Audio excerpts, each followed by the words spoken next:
Welcome to our podcast, where we dive into the timeless wisdom of the holy books and explore their practical applications for our lives to date.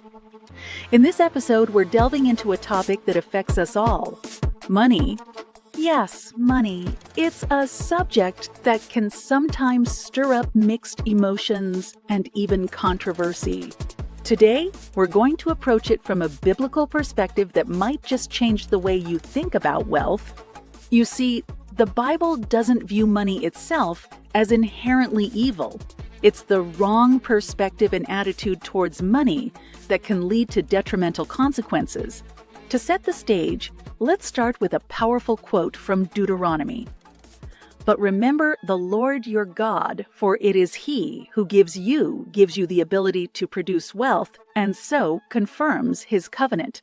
This verse reminds us that when we acquire wealth, it is considered a gift from God, and we should accept it with gratitude, giving glory to Him.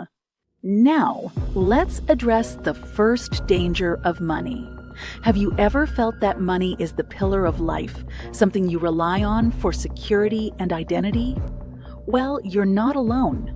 It's easy to put our trust in money, viewing it as the foundation of our lives. But here's the catch. Relying solely on money as our source of life means we're involving something other than God. The Bible repeatedly warns against this, as in Proverbs 11:28, "Whoever trusts in his riches will fall."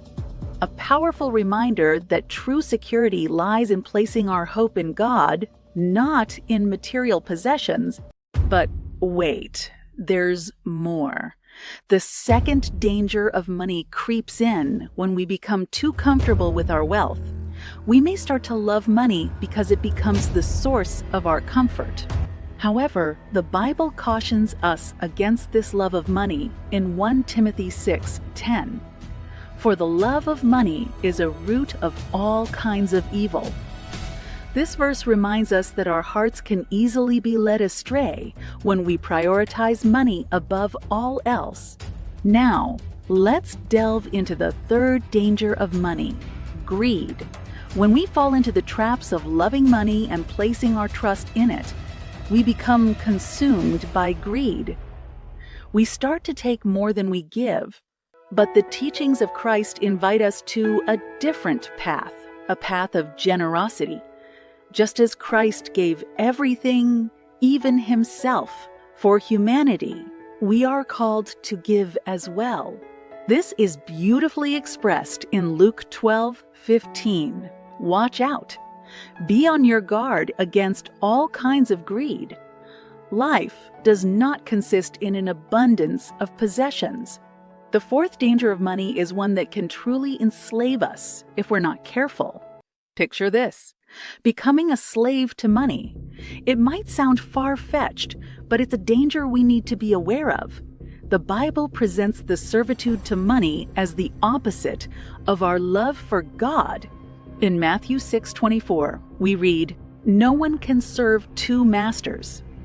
Either you will hate the one and love the other, or you will be devoted to the one and despise the other.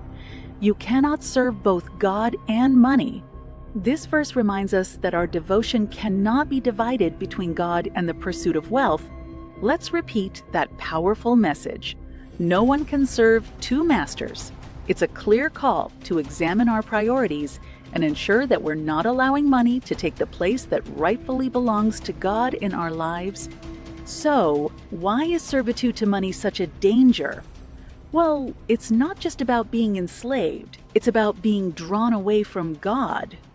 When our hearts are consumed by the pursuit of wealth, we lose sight of our true purpose. Our focus shifts from God to the material, and that's where the true harm lies.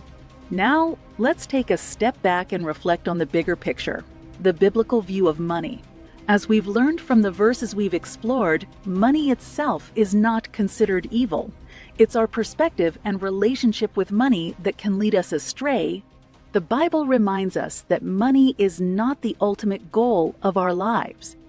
Instead, we are called to fulfill our mission and accomplish God's will. Imagine living a life where your happiness and sense of purpose come from God, not from your bank account. That's the message conveyed by Philippians 1:21. For to me, to live is Christ. This verse reminds us that our lives are meant to be centered around Christ, not around the accumulation of wealth. But how do we find contentment and joy regardless of our financial circumstances? Philippians 4:11-12 offers a powerful answer. Not that I am speaking of being in need, for I have learned in whatever situation I am to be content. I know how to be brought low, and I know how to abound. In any and every circumstance, I have learned the secret of facing plenty and hunger, abundance, and need. These words from Paul, the apostle, remind us that true contentment comes from within, not from external circumstances. I hope this video was helpful to you. We love to hear your comments on the verses mentioned from the Bible. Thanks for tuning in, and don't forget to subscribe to our channel.